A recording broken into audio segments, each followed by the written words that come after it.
Hey everybody, it's the Mallard Report. Then the Mallard. The Mallard Report, the fastest hour in paranormal talk radio. Oh. It's the Mallard Report. Hey. It's the Mallard Report. The opinions expressed on the Mallard Report are those of the host and participants. All listeners are advised to make their own decisions. And now your host, Jim Mallard. Any paranormal activity, go inside a world that others don't want to see. It's the Mallard Report. Yeah, the Mallard Report.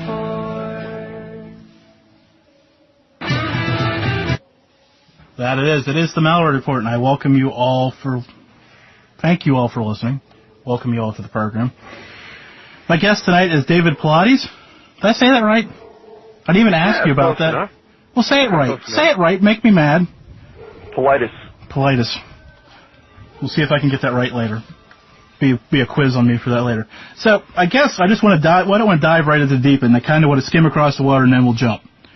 What got you interested in missing people?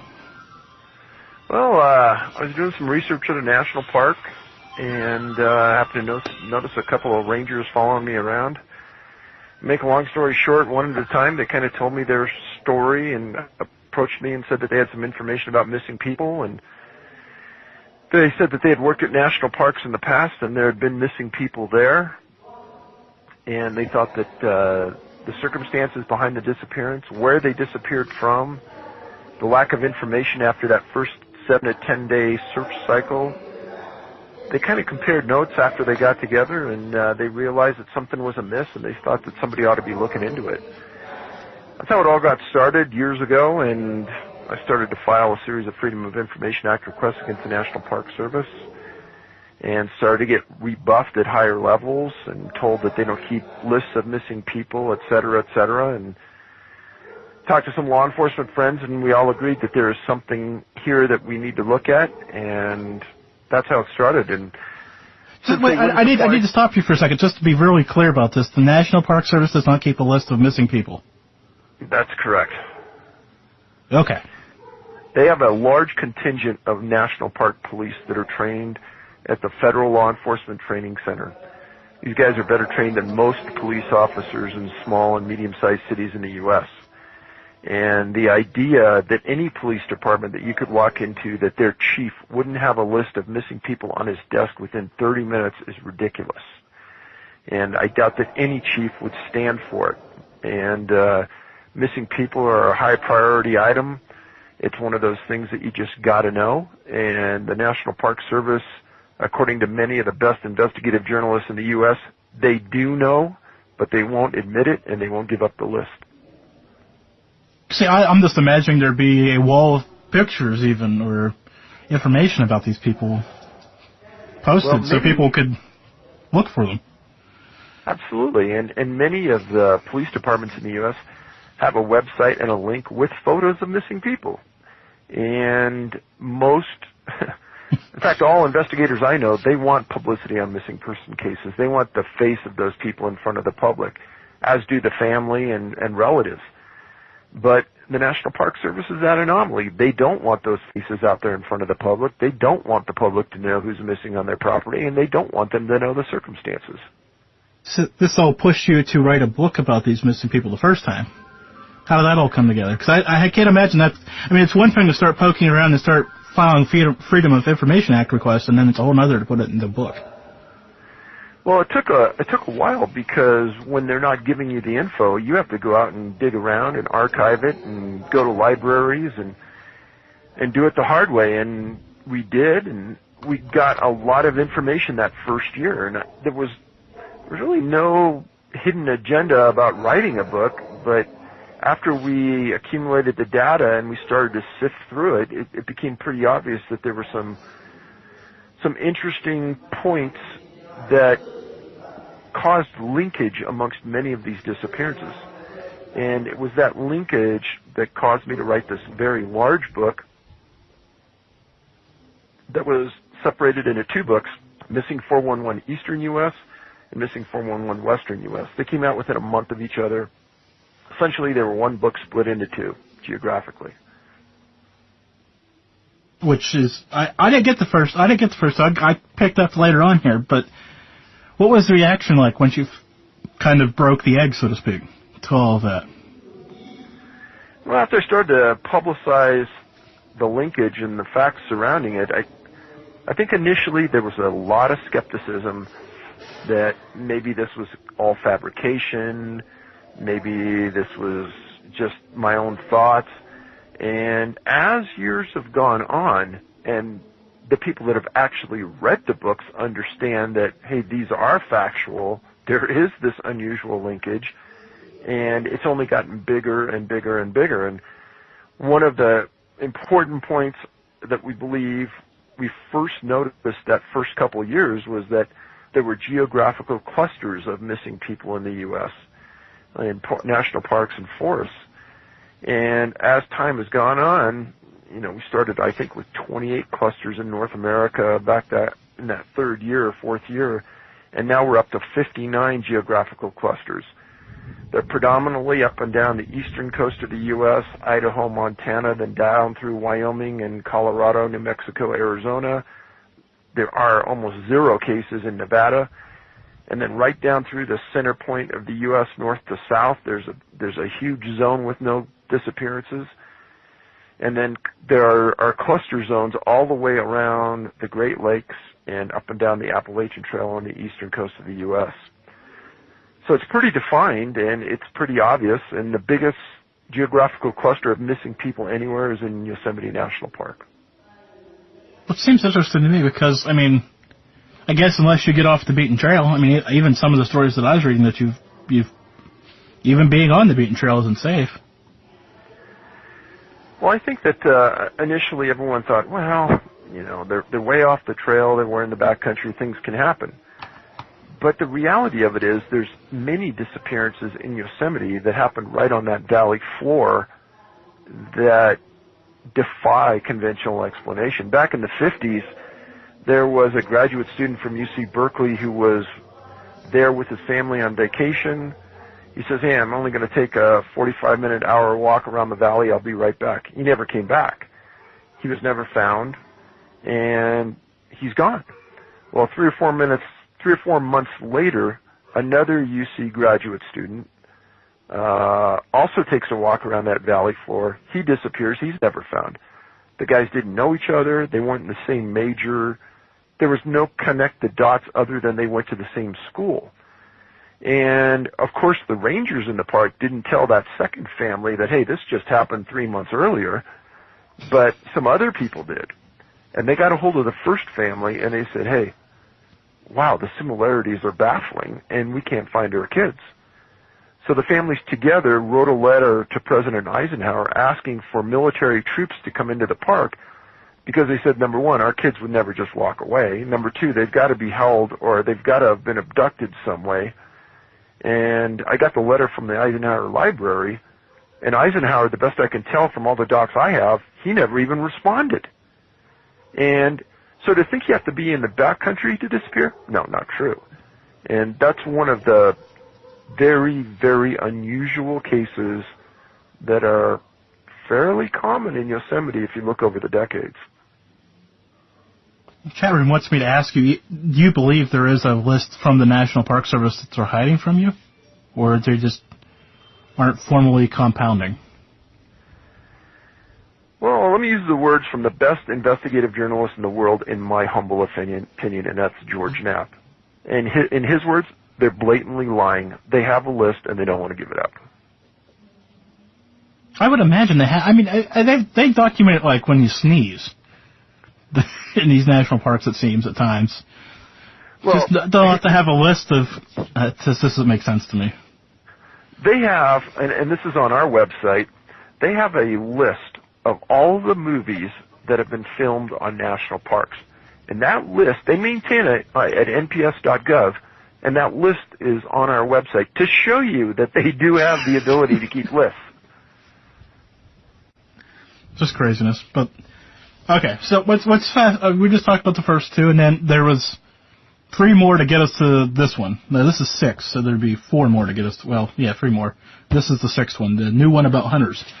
And I'm not going to lie to you. When I opened the package and I seen it was from you, I'm like, oh, good. I was looking forward to it, and then I looked at the cover, and I went, hunters. Oh, David, that's funny. It's on April Fool's Day though, because I never would have figured or believed that you could fill this nice-sized book full of missing hunters and fishermen. Well, it's unusual to say the least, and I would have never thought so either, except as you kind of sift through documents month after month, you start to get an accumulation of cases, and again, they have this unusual linkage to them. And then when you start to put the cases together, you start to think, wow, these hunters have disappeared under very similar circumstances time after time. And most of the time, hunters go back to an area that they've hunted before. And a lot of times in these stories that I put in the book, it's their own property that they've owned for decades. So they know it like the back of their hand. And they disappear. Huge search parties go in. They're not found. Sometimes they're carrying walkie-talkies. They don't answer. These guys are armed. So they have an added level of security in the minds of many. And plus, they know the area that they're in. So the idea that they got lost makes no sense. Yeah, because I'm sitting here thinking, out of all the people that we could put out in the woods, so to speak, I mean, they're ready for the weather, they're armed, they're, know where they're going. This would be the ideal candidate to send somebody out and not have them get lost, let alone come missing for however long or forever. I'm still dumbfounded by this whole I've read the book, parts of it multiple times, and I'm still sitting here going, how did that, there's 100 and some odd stories in here? How many stories is in here? 143, I think. I'm just dumbfounded that you were, and there's probably more that didn't make the cut, I'm assuming? Oh, absolutely. And, the idea that we're going to be able to uncover all of the stories of missing people is ridiculous. And there's, in the National Park Service and in the U.S. Forest Service, there's a classification called missing presumed dead. And those people aren't on any missing person logs. They aren't talked about as being missing. They're dead, they're gone, and they're forgotten about. And the idea is that they get them off the rolls. They're no longer a current case. And a lot of times, the family has to get to that point in their life because, say, a husband and a wife own a home. For the wife to sell the home, she has to get a verdict from a superior court that her husband's deceased. And then she has the control of the property and can sell it. Well, once that person's listed as deceased, they're no longer missing. But more times than not, it's the National Park Service or the Forest Service that has this classification, missing presumed dead. And then they're off the rolls, they're gone. Trying to find that case is 1 in a zillion. Yeah, I when I was reading, when you mentioned that the first time in the book, I went, snap, that's horrible, because then once they're dead, forget it. Unless they're unearthed or found somewhere, nobody's paying attention looking for them anymore. And even if they are found, it's going to be hard to identify them then because they're already dead, so nobody's looking at the records for the missing person then. Up until just recently, I would say probably within the last 20 years, the idea of ever identifying them would have been zero. But with an organization called NAMUS, N-A-M-U-S, and it's administered by the National Institute of Justice. And what they do is they're the national repository for DNA. So NAMUS investigators will go out and meet with a missing person's family, take DNA, put that in their database, and hold it so if there's ever remains that are found in that area, they can compare DNA. But before NAMUS was around and before DNA was really around, the chances of ever figuring it out were almost zero. Yeah, it's just, technology's great, but man, that's just horrible to think about all of this. Just horrible to think about what was before, trying to track it down or never tracking it down. So, I want to stroll a little bit here for a second. So you're sorting through these. How does that process go? you're looking for information and you find information. What about the information people send you? Do you have a system for breaking it up into different categories then? Well, absolutely. I mean, there's probably 1 or 2 cases every week across North America that come to our desk of people that are missing, that on the face look like they fit this profile we're looking for. And this summer, it's been a bumper crop. I mean, I'm serious. It's been an unbelievable summer for missing people, too many of them. And that's why the word has to get out there that, you know, you got to hike in pairs, you got to tell people where you're going, you got to carry a personal locator transponder. That's like an EPIRB device that you activate it sends a signal to a satellite.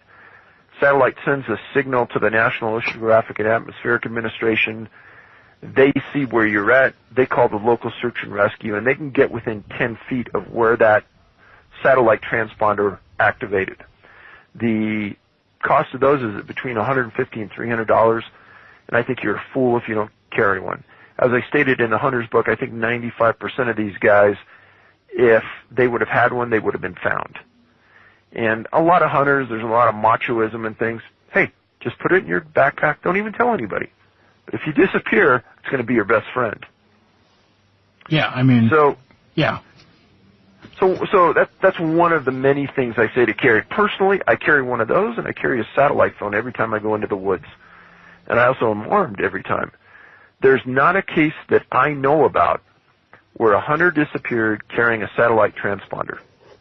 Those two things together, I have not found a case where someone's disappeared. Not saying it hasn't happened, but I haven't seen it yet. I've seen one case where a person had an emergency locator. It went off. He was later found in very unusual circumstances, dead from a fall. This last summer, somebody, just a month ago, disappeared, and he had a tracking device that just threw out a signal every so many minutes. And that device threw out a signal on the opposite side of a river of where the known trail was at. They went to that location. His kids said, hey, he'd never be on that side of the river, but that's where it hit. They went out and looked, and they didn't find him. So in each of those cases, the guys weren't carrying a firearm. Now, I'm not saying that that's the end-all answer. I'm just saying, hey, those are the facts, as I know them. Well, it makes it, I mean, like I said, it was surprising because these would be the people that I would trust the most out there. But then again, I guess we can get too confident or cocky is the word you were using a few minutes ago, and I guess that could be our own downfall. Well, you know, one of the things that even surprised me is there's a case out of Maine and there's a case out of the Adirondacks where real elderly people, hunters, disappeared. And these guys were not very mobile. One guy only had one eye. He was carrying a walkie-talkie. Nobody thought that these two guys could go far. And in separate instances, they both disappeared, and they were never found. Their guns weren't found. Their equipment wasn't found. It's like they're gone. And it makes zero sense. Whereas somebody who's young, healthy, can tromp around a long ways in the mountains, you know, that's easier to swallow. But when somebody isn't mobile, it doesn't make good sense.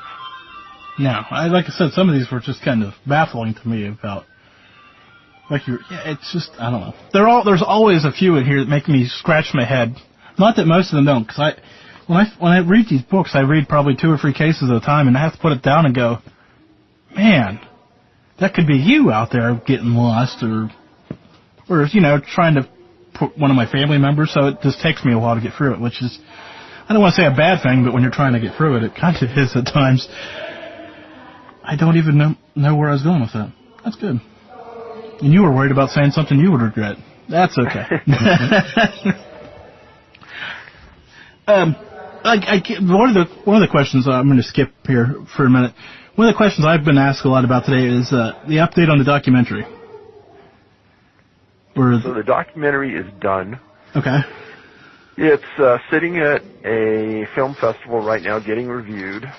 And if it goes to that film festival, it has to if it goes to any film festival, it has to premiere there, or they won't accept it. And really, it has to get into a film festival if we want the maximum exposure to the topic. And if it goes, obviously we'll tell the public right away. It's been viewed by some people already privately, and George Knapp was one of those guys. He gave it a roaring approval. He said it was unbelievable. Another guy who saw it, Les Stroud, Survivor Man, and he said it was great. And for Stroud to say that, it's pretty darn good. So we're pretty proud of it. The guys did a tremendous job. It took us a long time to get to that point where we were happy with it. So I would say probably the end of this year, early next year, be a public release of it. I personally can't wait, because after reading the book, I mean, I don't know. After reading the books, I'm excited for it on one hand because then, it'll bring it to life. But like I said, I sit there and think about these stuff. I've pretty much seen some of these cases playing out in my head, so I don't know if it's going to give me nightmares or not. No. Well, again, there's a lot of people who don't want to read a book, and a lot of people who would rather watch a movie or see a video. So it'll probably bring a lot more people to the table to understand the topic than we had before, which is good. On the opposite end of that scale, in a movie you can't get down into the minutia of the data on individual cases like you can in a book. And I try to tell people that, believe about 5 or 10% of what you read or see on the internet. And most people don't get that. I'm telling you that the vast majority of the videos out there are designed to do one thing, and that's just to get hits. The more hits they get, the more money that guy makes who put it up. So we put up a series of videos on missing people on our YouTube page, Can-Am Missing. And on those, we actually go out to the scene, we interview victims, witnesses, etc. So it's a different aspect. It's more to give it some visual clarity of the locations where these people visited or went lost. Just a couple months ago, I was in Australia, and that's where the latest videos went up. And the Australian cases are almost cookie cutters to what the U.S. cases are as well. But again, I tell people, don't think that every video you see out there on a topic related to mine is related. And if you see my name out there associated with a video, don't believe it unless it's our webpage, Can-Am Missing. And the other thing is that don't, and this is a difficult one. People listen to a lot of interviews I do. And if you took all the interviews I've done, I'm going to guess we covered about 5% of the facts in all the cases in the books. So don't think that you've got all that knowledge base. There's tables, graphs, lists, and facts that I would never have the time to talk about in each one of these cases that really key it in on us. And about once a week, I'll get an extensive email from somebody out there who's listened to it and says, hey, I have the answer. I know what this is. And, I probably have 25 by now thesis-length documents explaining exactly what's causing all these disappearances. And I swear to God, this is the truth. I have never had one of those emails from anybody who's read the 6 books. Because once you understand the 6 books, you'll realize that there isn't a scenario that fits all of those instances. No. Because I thought I had it figured out, too, and I was like, I got this. And then I read the next case, and it's like, forget that. That won't work there. So. Well, there's I didn't send you a thesis-length email either. If I send you a thesis-length email, or anybody out there listening, be concerned because my email must have been hacked. No. Yeah. Well, I'll look for it, though, Jim. Okay. Like I said, be aware, though, because it probably came from somebody else. So I've got to... Man, they love this national park stuff. Has anybody at the national park provided anonymous information or any branch of law enforcement to you about these missing people or cases related? I was at a national park with a friend, and we were doing some research on a case, and I walked into this little office off of their head. This wasn't anywhere near headquarters. It was in another part of the park, and there were these 4 guys sitting around this table. And they were talking like they really knew the inner workings of the Park Service. And a couple of them looked retired, and a couple of them looked like they still worked there. And I told my friend, I'm waiting, I'm not leaving. the first guy that walks out of this office, I'm going to go talk to him because they have some fascinating info. One guy ends up walking out, and I followed him into the parking lot, and I cautiously and politely approached him, and I told him who I was and what I did, and he goes, well, come here, let's talk. And he was really nice.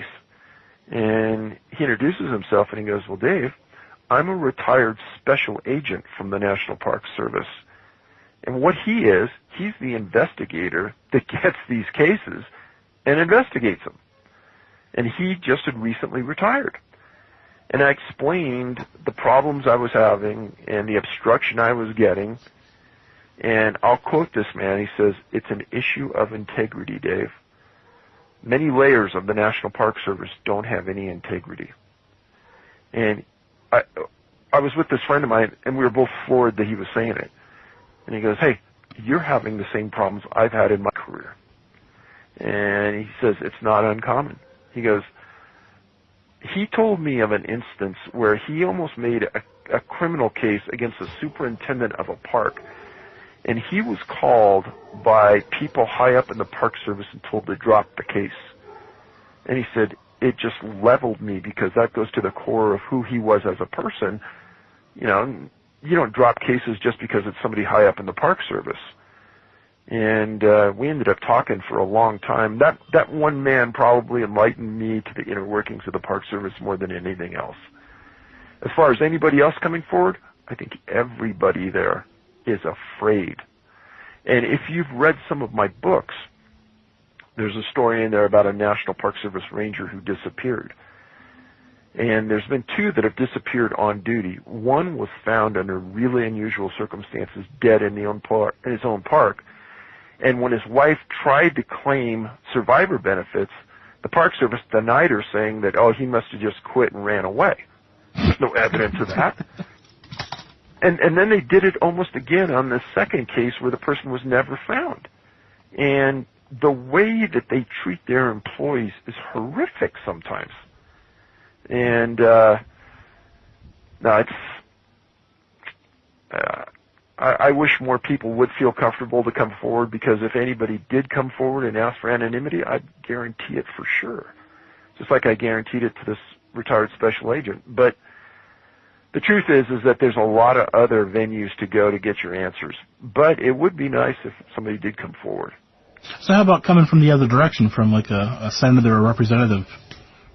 Like, have you contacted any of them asking for assistance or help trying to get the information together? Absolutely. When I went through Yosemite to get a case on an open missing persons case, the special agent assigned to Yosemite said, nope, you're not going to get that case. And I said, well, why not? And he says, well, you're just never going to get it. He was kind of being real cocky. And his name was Stephen Yu, Y-U. And Agent Yu said, nope, you're not going to see it. And I said, well, that case has been in a file for over 40 years. I doubt anybody's looked at it in 20 years. He goes, you're right. And I said, well, why wouldn't you release it? He goes, you're never going to see it. And I said again, well, there's other parks in the system that have active missing persons cases, and I've always gotten those cases. They want the publicity. He goes, you're not getting this one. Well, I took that and I appealed it through a local congressman who went to the National Park Service and had his contact in Washington, D.C. make the contact with the National Park Service. They denied it, and then we appealed it through this appeal process, and they said, well, since the National Park Service is claiming it's an open case, we're going to deny your appeal. But what people don't understand is that a missing persons case isn't a criminal investigation. It's one of those weird cases in law enforcement that law enforcement has that isn't criminal. It's not a crime to disappear. It's not a crime to decide to disappear and not talk to anybody. But it's something that they have to investigate. Now, why would they not make a missing persons case with no criminal element involved a public document? Probably because they don't want to be embarrassed about something.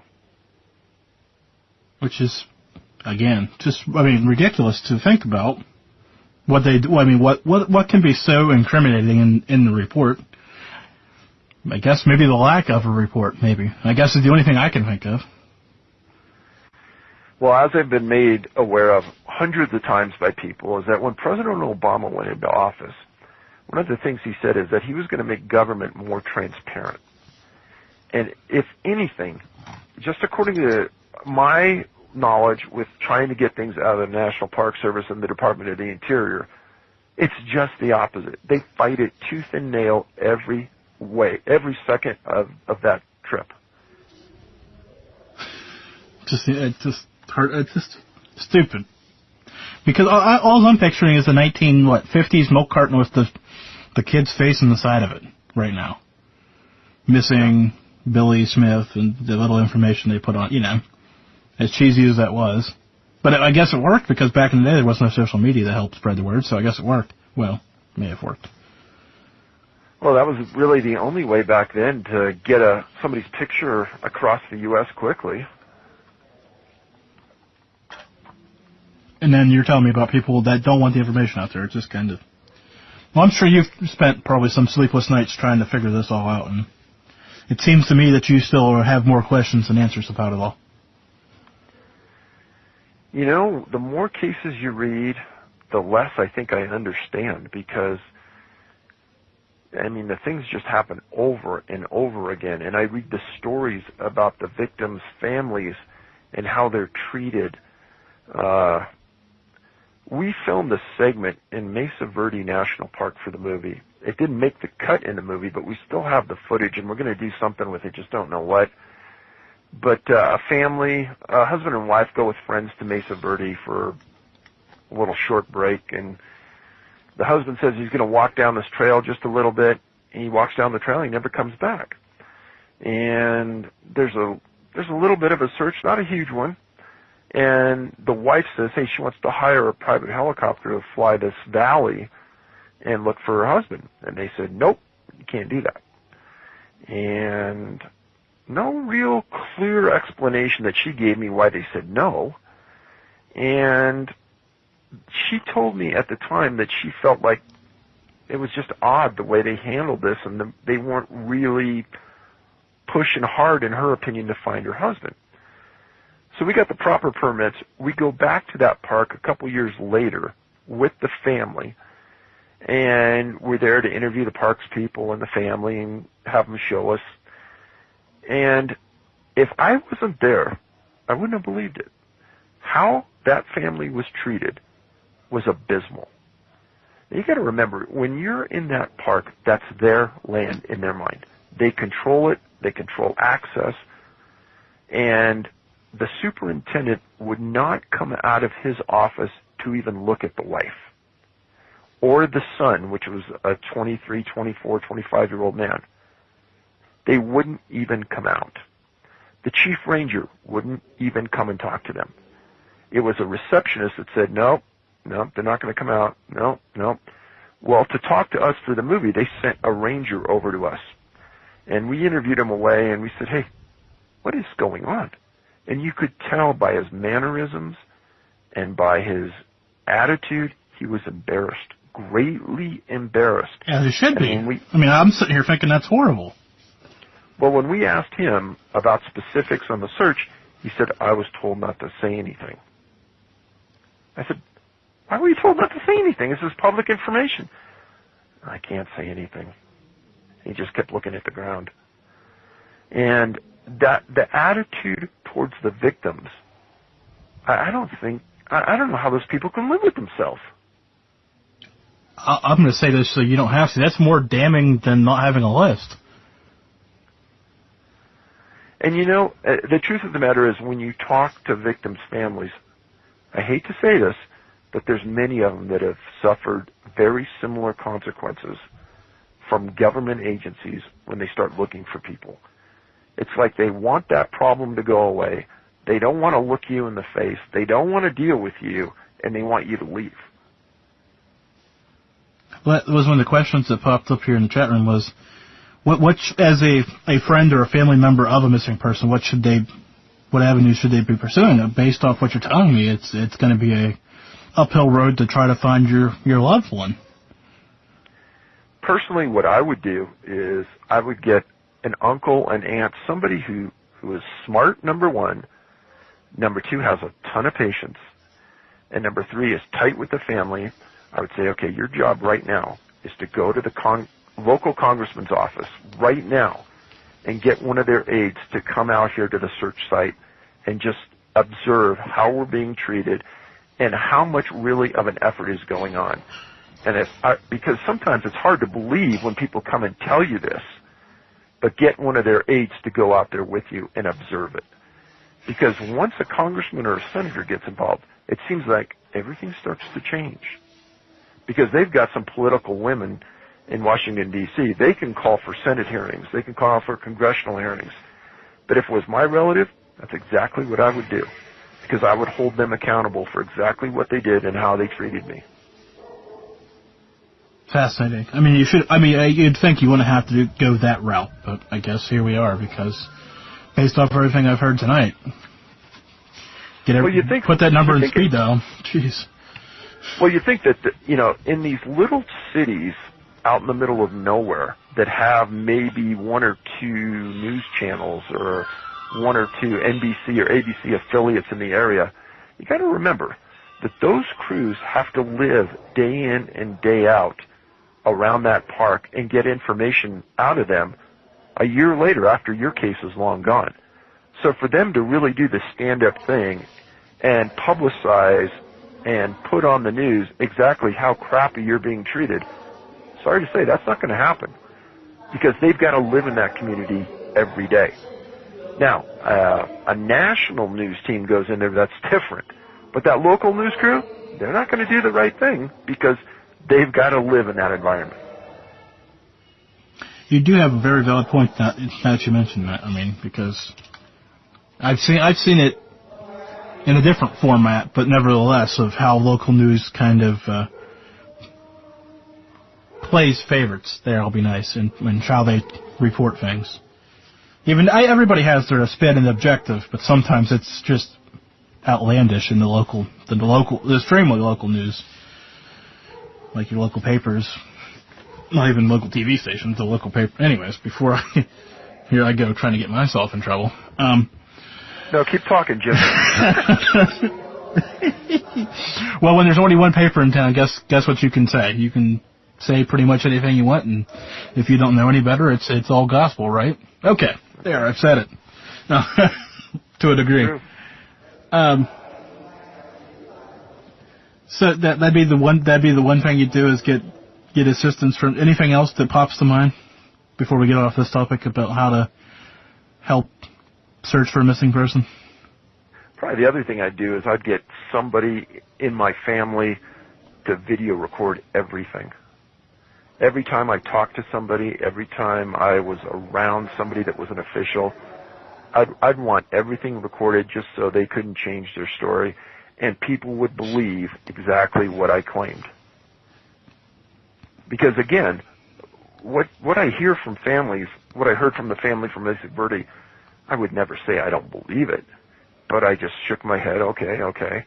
And then when I went out there and saw it firsthand, I couldn't believe it. I mean, I don't care what rationale they had for treating that family that crappy. Under the circumstances of them losing their father, they get a pass in my book for anything that they've done because there's no ill intent. They're trying to find their relative. Yeah, I was going to say, I mean, even if you got mouthy with the park ranger, you were there filming. I mean, maybe this is my cockiness. I'd be out there with the big grin and saying, well, we did everything we could. Looking right in that camera, just trying to get it to go away again. Even if we didn't do everything. But to avoid the whole thing is kind of, like I said earlier, speaks volumes about what's going on. So, we've reached this point where I'm going to flip the questions. Normally I'd ask you this question last, but I want to be sure to get this out there because where do people get these books? We were talking about this a little bit before the show, and that's why I'm kind of giggling because I kind of know the answer, but... Yeah, please don't go to Amazon because I get a lot of bad emails saying, why are we charging so much for the books on Amazon? And those are resellers, and we won't sell to a reseller. And we've got about 35 of them that we've identified. We won't sell to them, but every once in a while somebody sneaks in and gets a few books from us and puts them on Amazon for some exorbitant price. You come to our website, the books are $24.95, and that's Canadian American, like can. The actual address is can, C-A-N as in Nora, A-M as in Mary, canamissing.com. And all the books are in stock. Don't go to Amazon. You'll just get ripped triple the price, quadruple the price, or more. And they were asking about shipping to Canada. Is that an issue? Or is that... So we only ship via priority mail domestic, priority mail international. We used to ship by media mail. And the problem is it takes sometimes a month to get there, and a lot of times it arrives and the goods are damaged. We made a decision because the claim rate was so high, we're only going to ship priority mail. And unfortunately, the price is high, but they get there in a week to 10 days. We have not had one claim for a damaged product. So we're not going to change because we stopped shipping internationally for a couple months because the claims were so high. We figured it out. Priority mail is the only way to go in our mailing. We won't go back. I agree. And hey, if you want to spend $1,200 on a book, I have the sixth book right here, the Hunter's Edition. You can have my little notes and dog-eared book for $1,200. Seems like a great deal. If you want to pay that much for one of the books instead of going to his website, go ahead. I'll hook you up. I already told David I'd split it with him if somebody steps up and pays $1,200 for his books. So. No, don't split it with me. I'm not like that. You can have it for $25. I know. Well, hey, if you want it for $25, but if you want to pay $1,200, I'll send you the $600 check, David. Not you personally, but whoever is stupid enough to pay me the money instead of paying you the money. Speaking of the book, you said there was over 140 cases in here, and I especially requested to talk about one tonight. See, this is what you were talking about. If you listen to this interview, we're going to get into this one case out of the 140, and anybody who's read David's books and hasn't read this Hunter's one yet, what do you call that story at the end? The Predator story? Yeah. That is worth the $25 right there. But just for the record, for the people out there listening who haven't got into it, but I wanted to talk to you about Robert Springfield, Bugsy Springfield, from Montana, for a number of reasons. Because this one just kind of it seemed to hit all the whistles. Because I mean, they seemed to be out there searching with helicopters and all this other things. And then the part that caught my attention, maybe you can help me understand this, is when the FBI got involved. Because it doesn't seem the FBI gets involved in too many of these cases. Why is that? Well, the truth of the matter is that in some of the books, in a specific series of disappearances, there's a series of them in the Great Smoky Mountains that I wrote about where a certain FBI agent showed up in all the cases. And he said he wasn't investigating, he was just monitoring. And in all of the cases, they were all like cookie cutters of each other. And I wrote about this in the Eastern book. And there was no rhyme or reason why the FBI was there. Because there was no indication there was a crime. These were missing people. Yet he showed up on everyone, and he was documenting all of them. Well, my old partner went on to become an FBI agent when I was in law enforcement, and he became an FBI agent in charge for a big jurisdiction in the United States. And the FBI documents everything. And they take those documents and they send them to headquarters, and many of those reports they write go to the profiling unit. The profiling unit kind of does what I've been doing with the cases here, is they look for similarities on other cases. Well, this one FBI agent went to all these cases in a 10, 15-year span, and he documented everything really well. Well, when I wrote the book, or right about the time I was coming out with the book, I was told by somebody that this agent had committed suicide. And I confirmed it. And I thought that was really odd, because he was in the middle of some of the weirdest cases I had ever written about. So the fact is, the FBI does arrive at a lot of these missing persons cases, but they're not investigating, they say. They're just monitoring and collecting facts. Now, in this case, there wasn't an FBI agent that even arrived at the scene. They were called in because after the remains were found, so many people thought it was so suspicious that they wanted the FBI to work the remains to see if they could figure out a cause of death. But the unusual part of this case from 2004 was that they held those remains for 4 years and wouldn't give them back to the family. And the family ended up having to file a federal lawsuit against the FBI to get their remains back, and then also sued them because they didn't do any investigation into the cause of death. This is the only case I know of like this where the family had to sue to get their remains back. But the unusual part to me is that why wouldn't the FBI just give them back? Yeah, I mean, that like I said, this one really stood out. And for anybody who may have a theory about these cases, read this case and then go, no, none of it works. None of it fits, because why would you keep bones for years? I don't. Yeah. I mean, when you say it out loud, it's still baffling as much as it was the first time I picked it up and read it. I don't understand why you would keep them and make the fight. I mean, I'm putting the family member shoes back on now. You know, not yay, they found the body, but finally some closure. They found a body. You could get ready for that, the burial, cremation, whatever, however the family wanted to do it. And now you're waiting and having to go to court and I can't come to grips with any of that. Well, and think how sad it is. I mean, your husband, your dad, is gone. He's missing, and then somebody stumbles on to just a small amount of remains under super suspicious circumstances, and then he's gone again because the FBI takes him. And you're waiting for an analysis on the cause of death. You're waiting for an analysis on the DNA, and then they don't tell you anything. And at first, they were told that, he died from a tree falling on him. No, that wasn't it. Then he was maybe shot in the back. That wasn't it. And you're never really told what happened, which in many of these cases, if the body is found, they can't determine the cause of death, which is unusual. And, we've gotten pretty good in the medical examiner world of determining causes of death. So it's even more suspicious and more unusual when they can't. Yeah. Well, from the last book about the ones with the ones with the water and the people that were drowning. Sobering coincidence. Yeah.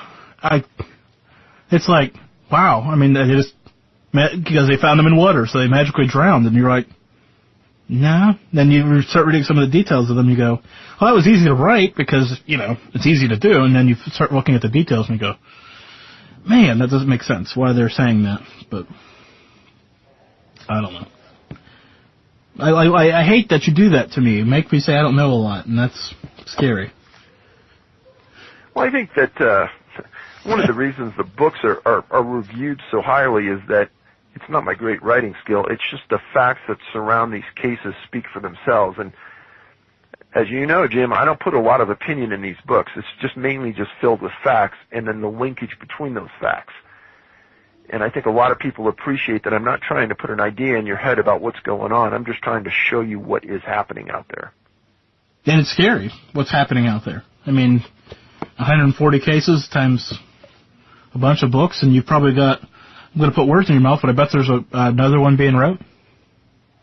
I can tell you truthfully, I haven't even started on one, but I'm looking at my case file next to me, and I could probably write 3 books on the number of cases I have right now. I bet. I mean, I'm sure, and like you're saying, they keep coming, so you're going to get that, too. Okay, so what's back, I guess I didn't finish that line of questioning up earlier. So people, I'm sure you get hundreds, probably, of emails a day with about different cases and different things. So how many of these do you actually, I mean, I'm sure you keep all of them, but how many are that necessarily get flagged, so to speak, that pique your interest? You said 2 to 3, but what's the criteria you're looking for when they first come in? So when they first come in, I'm looking for the response that search and rescue had to the incident. Did they have a canine that tracked the victim? Were they able to pick up a scent? Was there a weather-related event in the area of the person disappearing? Were they hiking with somebody else? Was there an unusual occurrence or an unknown occurrence that happened that separated them from their friends? Were trackers that were brought in able to track the person from the location they were last seen? So I'm looking for all these things right at the very beginning. Now, if they say, canines were brought in and they couldn't pick up a scent, yeah, they brought in 12 teams of dogs in 4 days and none of them picked up a scent, I'm going to start paying attention. Trackers were brought in, couldn't track from the point the person was last seen, you've got my attention. If there's things in there that weather inhibited the search efforts, I'm paying attention. It's all those things at that early stage that make me kind of nod, make a copy of the event and put it in the side, and I'll pull it again in a couple weeks and see what progress has been made. Those kind of things are important. And the thing that catches me, it stands out every time I read it in one of your books, was, I'm just going to say the phrase and I'll let you explain it, was found somewhere that was already searched. So this one was a hard one to hone in on after the first 100, 200 cases. But after you read a couple thousand cases, this comes out and it's a big point. And that is found in an area previously searched. So the victim is found in an area that search and rescue had gone over many, many times. And this is not an incriminating statement against the search and rescue people, but this piggybacks off the dogs not being able to find a scent, piggybacks off of helicopters with FLIR that fly an area and can't pick up a heat signature of a body. And then all of a sudden one day the body's found sometimes laying across a trail that's been walked and hiked by hundreds of search and rescue people every day. Sometimes it's found in a primary search zone that had been searched and walked dozens and dozens of times. The point being is that it's hard to believe that that person was there when the search and rescue and the canines and the helicopters, all those things don't miss somebody like that. That's not normal. But yet, in hundreds of instances, that is exactly what's happened. You're going to love this reference. The first time I read that, I thought about Weekend at Bernie's. Like they were dragging, they were looking for the guy, but he was there, sitting with his friends eating dinner, whatever, so they didn't find him. Right. And it's just, and there they, but he was there. That's probably the most troubling part of, not that any of this isn't troubling, but the apex of the trouble for me is I can't imagine being a search and rescue person and how that must tear at you, because it tears at me reading these people, reading about these people that do it, let alone being the person doing it. Well, in the book before this, Missing 411: A Sobering Coincidence, these young men predominantly are found in bodies of water. They've disappeared from a location. They're found days later in a body. They're found in a very small body of water. And that body of water has been searched by sonar, radar, scuba divers. They don't find anything. Then all of a sudden the guy's there. In one instance, I write about that this guy disappears from this party, and they find pieces of his clothing, kind of like he was stripped, going down this block in backyards of various houses. Then he's gone. Days later, his body's found in a golf course pond a couple miles away from he disappeared at this party. It's one of those few instances the cops, whoever worked these cases, was on ball and was paying attention. Because when they pulled his body out of that pond, in many of the instances I write about, clothing's missing and shoes are missing. In this instance, there were shoes missing, but he was wearing white socks. And it had rained for several days in that area and around that pond where he was found. And when the detectives got there and looked at him, one detective said, "Well, this is interesting. His socks are pristine white. He didn't walk into this pond. Somebody carried him into the pond, or he was dropped into the pond. But he didn't walk into the pond." And that goes to kind of the core of all of these disappearances, about how the bodies got where they were. If canines didn't find them, a scent. If trackers couldn't track point to point on the ground, how did they get to where they were? And just in this one instance, this one detective made a statement that was brilliant. I can't imagine. I would, if they ever find me without my shoes, something horrible happened to me. If I'm out in the woods. just throwing that out there for the record. That's just the truth. I'm not going too far without my shoes. No, you don't do that when you're in the woods. Yep, but like you said, time after time, there's cases, especially some of the hunters leaving their coats behind. It's kind of like, what? It's winter, and they're leaving your stuff. Still baffles me to this. I don't know if I'll ever come to grips with it, which is fine. Well, Dave, I want to thank you for the good work you've put out there and the research that you've done. I'm assuming you're going to keep digging hard. When the movie gets ready to come out, if you want to come on and tell me and promote it, you know where to find me, obviously. Well, I appreciate it, Jim, very much. And anything else you want to say before I hang up on you? Hey, I appreciate the time and the exposure. Every time I do one of these shows, it helps because it gets me to a different audience and it gives the topic more exposure for the victims and the victims' families. And, hopefully the topic will get in front of more and more people over time, and hopefully the numbers will get reduced. Yeah, I guess that point didn't get lost on me because there's people. It seems almost an alarming rate now. I guess it's easier to find the information about them too, to a degree. But it just seems like the amount of people going missing. Well, because you mentioned satellite phones and even cell phones, it just seems alarming to me that people are going missing currently at the rate that they're going missing. But so true. So I guess everybody out there, stay found because I want you to tune in. But, Dave, again, thank you, and I'm going to wrap up here. Thanks, Jim. And it's just a remarkable show. I want to thank David again for hanging out with me tonight. Brings me to my direct ad links.com. Final thought. He won't get into what he thinks is going on, so that's why I didn't even bother to ask him. He keeps his opinion out of these interviews, which is good. Well, mostly. I messaged him about that, so we're just going to leave it at that.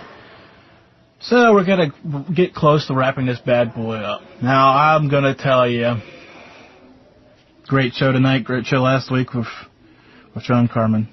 Next week, telling you, I'm excited about next week's guest. I know, I don't normally tease these things, but next week, come back. Give the Mallory Report one more shot. Got another exciting author on. Man, it's so exciting to have him on. I have no idea how I managed to land this one. No clue, but it's exciting. So I'm excited. Just good times for the report. So tell a friend. What's the old line? Listen, review, subscribe. I think that's what my tagline is here. I've been going with for the last few weeks. So please go ahead and get out there and listen, review, and subscribe to the Mallory Report. Tell everybody you know. Great things are going on. I'm excited. A lot of people were excited around the show. A lot of great people put their time, from Julia to Brian to Sean, who's been doing some great news, to my boy Germantown Runner, who's going to start doing some weather information for us. So it's just not me. I may be the voice you hear, but there's a bunch of people driving this product home. I just can't thank them all enough.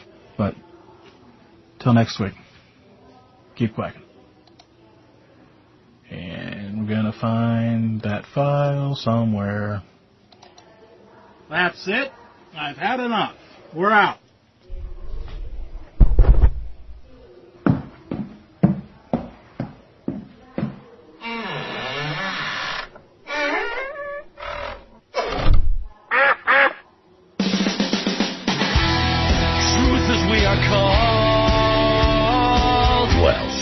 Before we put that on-air sign to the off position, a quick reminder. For all things about the report, previews and reviews, go to TMR247.com. Shows the knowledge and walk away the mysteries. Now these people, they know our name. The Mallard Report. Good night.